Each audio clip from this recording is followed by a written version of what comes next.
बच्चों, आज हम लोग पढ़ेंगे धनानंद को। धनानंद रीतिकालीन कवि हैं, जो रीति मुक्त धारा के ये प्रतिनिधि कवि हैं। और इनका पहले हम जीवन परिचय देखेंगे। रीतियुगीन काव्य धारा के कवि धनानंद, इनका जन्म हुआ 1689 ईस्वी को और इनकी मृत्यु हुई 1739। इसको आप लोग को याद रखना होगा। 1689 और मृत्यु 1739। वे नादिर शाह के सैनिकों द्वारा मारे गए और ये जो धनानंद थे वो मुग़ल बादशाह रंगीले शाह की ये मीर मुंशी थे। इनको जाना जाता है कि रंगीले शाह, मुग़ल बादशाह रंगीले शाह के दरबार में एक बड़े ओहदे पे, बड़े पोस्ट पे ये थे। और एक और इनके बारे में कहानी है कि एक सुजान नामक नर्तकी से इन्हें प्रेम था। जो इनकी कविताओं में बार बार सुजान नाम आता है। कुछ लोग का मानना है कि वही सुजान है और कुछ लोग मानते हैं कि सुजान मतलब सुंदर जन या सज्जन भी। कुछ लोग कहते हैं कि सज्जन को भी इन्होंने कहा है, या कुछ लोग कहते हैं कि नर्तकी है, उसका नाम इन्होंने बार बार अपनी कविताओं में लिया है। तो नादिर शाह के सैनिकों ने इनको मार दिया 1739 ईस्वी में। इन्हें धनानंद को प्रेम का पीर कहा जाता है। धनानंद की एक वो है, इनको एक टाइटल दिया गया, प्रेम का पीर। इन्हें प्रेम और मस्ती का कवि कहा गया है। और इनकी कविताओं में पीड़ा इतनी है, विरह की जो पीड़ा इतनी है, इसलिए इनको आचार्य शुक्ल ने इनको प्रेम का पीर कहा। और शुक्ल आगे कहते हैं कि प्रेम मार्ग का ऐसा प्रवीण और धीर पथिक तथा जवादानी का ऐसा दावा रखने वाला ब्रज भाषा का दूसरा कवि नहीं हुआ। इनकी कविताओं को देखकर आचार्य शुक्ल ने इनके बारे में इतना अच्छा कमेंट किया कि ऐसा दूसरा कवि ही नहीं हुआ, प्रेम मार्ग का ऐसा प्रवीण कवि हुआ ही नहीं। और इनकी जो प्रमुख रचनाएं हैं वो है सुजान सागर, विरह लीला और रस केलीवली। और ये जो हम दो सवैया हम लोग को पढ़ना है। दो सवैया जो है वो धनानंद रचनावली धनानंद की जो है उससे ये दोनों सवैया लिया गया है, जिसमें एक है अति शोधो स्नेह कमारक और एक मोह असुवन लेहि बरसो। ये दो सवैया है, हम लोग इसको पढ़ेंगे। पहला है अति सूधो स्नेह कुमारक। इसका हम लोग भावार्थ और शब्दार्थ देखेंगे। अति सूधो मतलब सीधा, एकदम सीधा, सिंपल, जो उसको कहते हैं। अति सूधो स्नेह का मार्ग, स्नेह मतलब प्रेम का मार्ग, यहाँ पर मार्ग रास्ता, प्रेम का मार्ग जो है वो एकदम सीधा है, सरल है। जहाँ पर नेकू मतलब वहाँ पर जरा सा भी, नेकू मतलब यहाँ हुआ थोड़ा सा भी, जरा सा भी इसमें सयानपन, सयाना जैसे हम लोग कहते हैं बड़ा सयाना हो गया है, मतलब बहुत चालाक हो गया है, समझदार हो गया है। तो इस प्रेम के मार्ग में सयानेपन के लिए कोई जगह नहीं है, और टेढ़ेपन के लिए, बाक मतलब टेढ़ा, के लिए कोई जगह नहीं है। जो लोग चालाक हैं या ज़्यादा समझदार हैं वो प्रेम का मार्ग पे नहीं चल सकते हैं, ऐसा धनानंद कवि कहते हैं। तहाँ साचे चली तजी आपन पौ। वहाँ उस मार्ग पे चलने के लिए जो भी चलता है, सच्चा आदमी चलता है, और जो चलता है वहाँ तजी मतलब त्याग करना पड़ता है। आपन पौ मतलब अहंकार का जो त्याग करता है वही इस मार्ग पे चलता है। और जरा सा भी झिझक नहीं हो चाहिए। झिझके मतलब झिझके, कपटी न जे निशाक नहीं, जो जिसमें जरा सा भी झिझक न हो, कुछ सोचने समझने की, अपना पराया की ये करे या ना करे, इस बात का दुविधा न हो, और जिसके अंदर कपट न हो, और शंका मुक्त हो। निशंक का यहाँ पर अर्थ हुआ निशंक हो, जो शंका से मुक्त हो, कपट जिसमें नहीं हो, वही इस मार्ग पे चल सकता है जो अहंकार का त्याग किया हो, वही इस स्नेह के मार्ग पे चल सकता है, ऐसा धनानंद कवि ने कहा है या कह रहे हैं। धन आनंद प्यारे सुजान सुनो, यहाँ एक से दूसरो आंक नहीं। धन आनंद यहाँ पर कवि का नाम आया है, और धन आनंद इसको इस नाम का अर्थ या में भी हम देख सकते हैं। यहाँ पर धन मतलब बादल और आनंद, आनंददायी बादल ये भी कह सकते हैं। तो कवि कहते हैं, कवि धनानंद कहते हैं कि प्यारे सुजान सुनो। यहाँ पे भी देखिए सुजान आया है, तो ये उनकी प्रेमिका या जो नर्तकी थी उसी का नाम यहाँ पे माना जाता है। प्यारे सुजान सुनो, हे धनानंद कहते हैं कि हे प्यारे सुजान सुनो, यहाँ एक से दूसरी आंक नहीं। यहाँ पर दूसरा कोई भी यहाँ पर चिन्ह नहीं होता है। जैसे हमने कई बार पढ़ा भी है कि प्रेम गली अति साकरी जा में दो न समाही, तो यहाँ दूसरा आंक, दूसरा चिन्ह हो ही नहीं है। दूसरे जैसे प्रेम गली में दूसरे के लिए कोई जगह नहीं होता, वैसे ही वो उसी बात को कभी यहाँ पे कहते हैं कि यहाँ एक ते दूसरे आंक नहीं। दूसरी कोई चिन्ह, कोई भी काम, कोई भी निशान, कोई भी प्रिय नहीं रहता है, केवल एक ही प्रिय रहता है, ऐसा धनानंद कवि कहते हैं। प्यारे सुजान सुनो, यहाँ एक से दूसरे आंक मतलब चिन्ह, कोई दूसरा चिन्ह नहीं रहता है। तुम कौन धोपाटी पढ़े हो कहो, मन लेहूँ है देहूँ छटाक नहीं। ये बहुत ही प्रसिद्ध पंक्तियाँ कवि की, ये पंक्ति बहुत प्रसिद्ध है हिंदी साहित्य में। तो ये सुजान से कहते हैं, क्योंकि सुजान को ने उनका साथ नहीं दिया है, और वो भोग विलास में वो राजा के दरबार को छोड़ के उनके साथ नहीं जाती है, ऐसा कुछ कहानी है। तो वो सुजान से पूछते हैं कि तुम कौन धोपाटी पढ़े हो कहो। ब्रज भाषा की ये कविता है कि तुम कौन सी पढ़ाई पढ़े हो, कौन सा पाठ पढ़े हो, कहो हे सुजान, कहो कि तुमने कौन सा पाठ पढ़ा है कि मन लेहूँ है देहूँ छटाक नहीं। मन यहाँ पर दो अर्थों में है। मन का यहाँ पर दो अर्थ लिया गया है कि मन एक वजन करने का एक जरिया है। भारतीय पुराने समय में मन, एक मन, दो मन ऐसे होता था। तो मन लेहूँ, और यहाँ पे दो चीज़ें हैं। मन लेहूँ मतलब इतना ले लेते हो, और देहूँ छटाक नहीं। छटाक मन जो होता है वो बड़ा अमाउंट होता है, बड़ा ज़्यादा सामान के लिए होता है, और छटाक बहुत थोड़े से के लिए होता है। तो सुजान से वो कहते हैं कि मन भर ले लेते हो लेकिन देते हो छटाक भी नहीं, मतलब थोड़ा सा भी नहीं देते हो। और दूसरे अर्थ में हुआ कि मन मतलब हृदय ले लेते हो और देते तुम कुछ भी नहीं हो, ऐसा धनानंद कवि कहते हैं। और ये कवि की प्रसिद्ध पंक्तियाँ कि तुम कौन सी पाटी पढ़े हो कहो, मन लेहूँ है देहूँ छटाक नहीं, ऐसा धनानंद कवि ने कहा है। दूसरी जो कविता है, दूसरा जो सवैया है, सवैया छंद होता है जो बहुत प्रसिद्ध था रीति काल में, और रीति मुक्त कवि धनानंद ने अपनी कविताएं सवैया में की है। तो दूसरा है मो असुआनिही ले बरसो।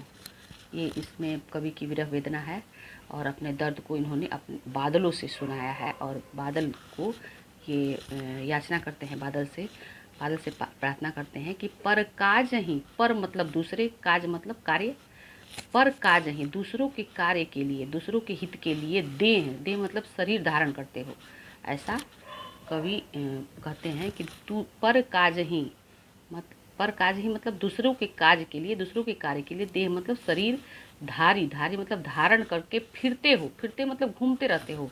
परजन्य यथार्थ है दर्शो, और परजन दूसरों के जन के लिए, दूसरों के स्वार्थ के लिए, दूसरों के कार्य के लिए सभी जगह घूमते हो। दर्शो मतलब दर्शन देते हो, सब जगह बरसते हो, ऐसा कवि धनानंद कहते हैं कि दूसरों के कार्य के लिए हे बादल, तुम दूसरों के कार्य के लिए, दूसरों के उपकार के लिए, दूसरों के स्वार्थ के लिए घूमते हो और बरसते हो, सभी को जल देते हो। निधि नीर सुधा के समान करो। निधि मतलब यहाँ पर हुआ खजाना होता है।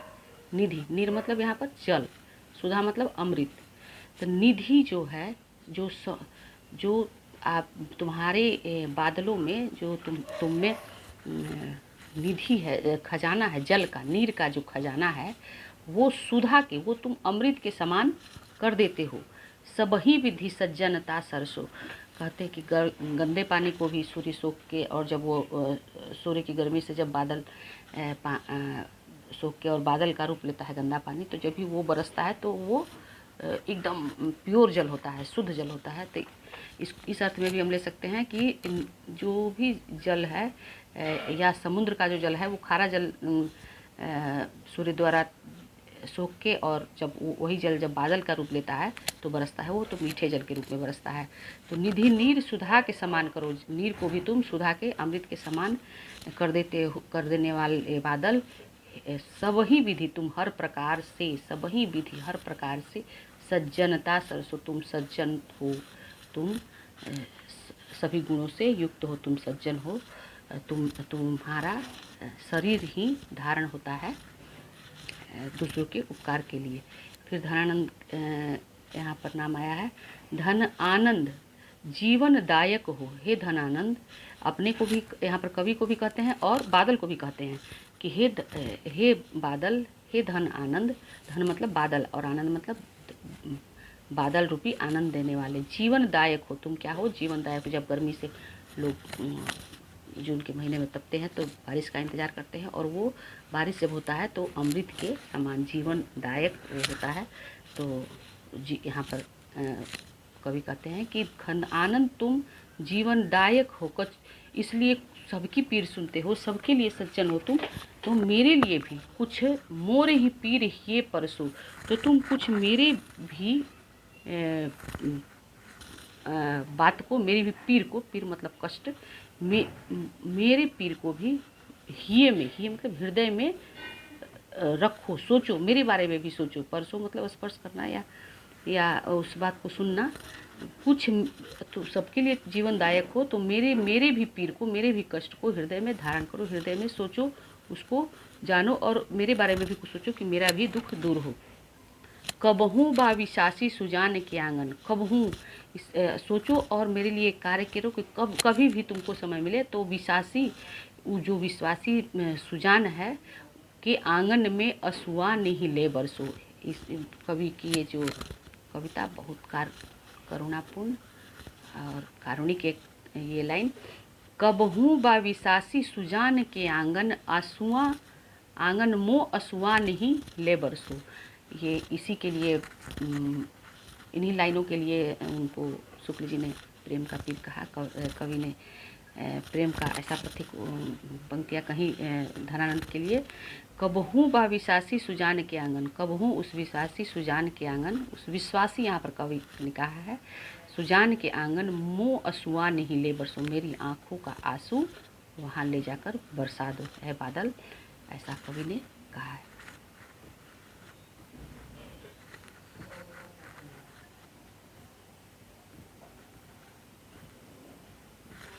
ऐसा हम लोग देखते हैं।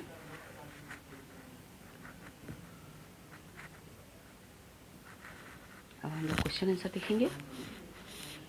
क्वेश्चन आंसर में पहला क्वेश्चन है, कवि प्रेम मार्ग को अति सूधो क्यों कहा है?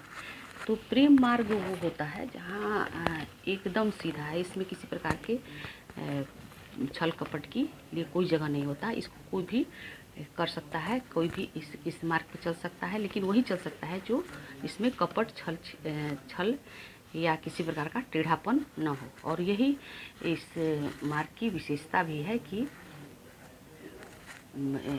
इस मार्ग की विशेषता क्या है? तो इस मार्ग की विशेषता यही है कि इसमें किसी प्रकार का टेढ़ापन, चालाकी या विद्वता ये सब दिखाने की वो नहीं। ये मार्ग जो है एकदम सरल है। दूसरा क्वेश्चन, मन लेहूँ पे देहूँ छटाक नहीं से कवि का क्या अभिप्राय है? तो कवि का यहाँ पर दो अर्थों में है कि मन लेहूँ, नाप तोल की एक दोनों चीज़ें हैं, एक है मन और एक छटाक। तो मन बड़ा अमाउंट है और ये जो छटाक है वो छोटा अमाउंट है। तो मन भर ये कैसा प्रेम है कि मन ले लेते हो और छटाक भर देते नहीं हो। और इस दो अर्थों में है कि हृदय ले लेते हो और कुछ देते नहीं हो। ऐसा कवि का इस प्रश्न में अभिप्राय है।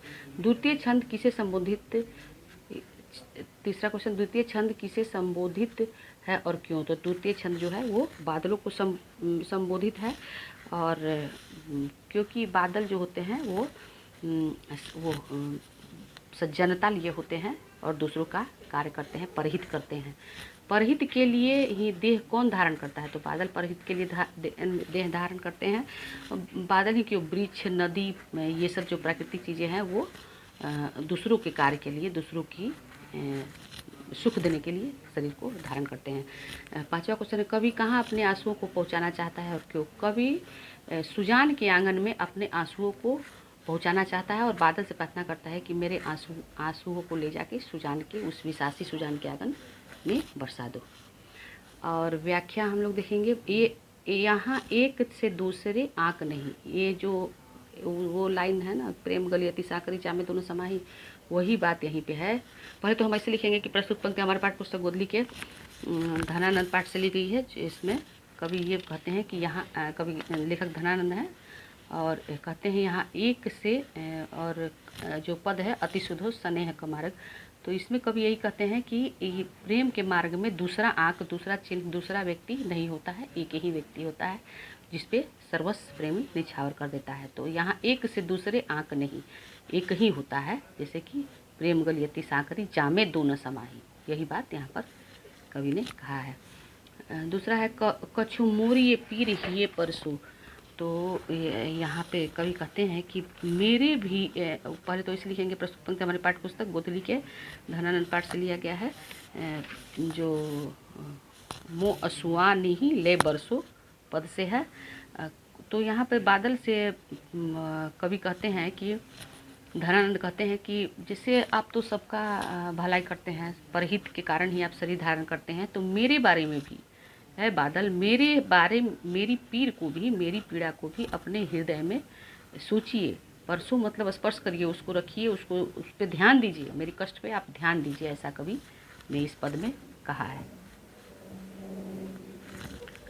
और यहाँ पे जो निम्नलिखित शब्द कविता में संज्ञा अथवा विशेषण के रूप में प्रयुक्त है, इसके प्रकार बताएं। तो इसको जो सूधो है, सूधो मतलब सीधा विशेषण हो गया, मार्ग ये संज्ञा हो गया, नेकू ये भी विशेषण हो गया, और बांक मतलब टेढ़ापन ये भी विशेषण हो गया, कपटी भी विशेषण हो गया, निशंक ये भी विशेषण हो गया, पार्टी, पार्टी कौन सी पार्टी पढ़े हो कहो, तो जो वो पार्टी है वो संज्ञा हो गया, पढ़ाई के अर्थ में लिया गया है। जथारथ, जथारथ जो है ये भी संज्ञा हो गया, जीवनदायक संज्ञा हो गया, पीर, पीर मतलब पीड़ा ये विशेषण हो गया, ये हृदय ये संज्ञा हो गया, विशासी मतलब विश्वासी संज्ञा हो गया। इस तरह से आपको पढ़ना है। कविता में प्रयुक्त अव्यय पदों का चयन करें और उसका अर्थ लिखें। ऐसा कविता में प्रयुक्त अव्यय पद, तो अव्यय पद जो है वो है ऐसे है, जहाँ, जहाँ जो है इसमें अव्यय पद है। जहाँ अव्यय पद वो होता है जो लिंग वचन पुरुष के अनुसार जिसमें बदलाव नहीं आता है, उसको अव्यय या अभिकारी शब्द कहते हैं। तो जहाँ इसमें ये है अव्यय पद, सुजान भी अव्यय पद है, मन भी अव्यय पद है, ये सब इसके अव्यय पद हैं। और आंगन इसमें जो है आंगन पद थोड़ा सा ऐसे हो गया, आंगन जो पद है इसमें अव्यय शब्द है। देह जो है वो अव्यय शब्द है, जीवनदायक अव्यय शब्द है। ये सब जो शब्द है वो इसमें, और शब्द है जो अव्यय है। अव्यय का हम परिभाषा एक बार फिर से बता दें कि जो लिंग वचन पुरुष के अनुसार जिसमें कोई बदलाव नहीं रहता है, ज्यों का त्यों रहता है, वही अव्यय अभिकारी शब्द होता है। हो गया। और निम्नलिखित को के कारक स्पष्ट कीजिए। तो पहला इसमें है स्नेह को मारग, तो स्नेह को मारग ये संबंध कारक होगा। कैसा मार्ग? संबंध। स्नेह को मारग। प्यारे सुजान ये संबोधन कारक होगा। इसे कारक का जो 8वां वो होता है संबोधन। प्यारे सुजान, ये सुजान को संबोधन करके कहते हैं। मोरिये पीर ये संबंध कारक होगा। मोरिये पीर ही है। असुआ नहीं मोह ये भी संबंध कारक हुआ। इस तरह से आप लोग पढ़िए और इसको देखिए, इससे आपका ऑब्जेक्टिव भी हो जाएगा और सब्जेक्टिव तो होगा ही होगा।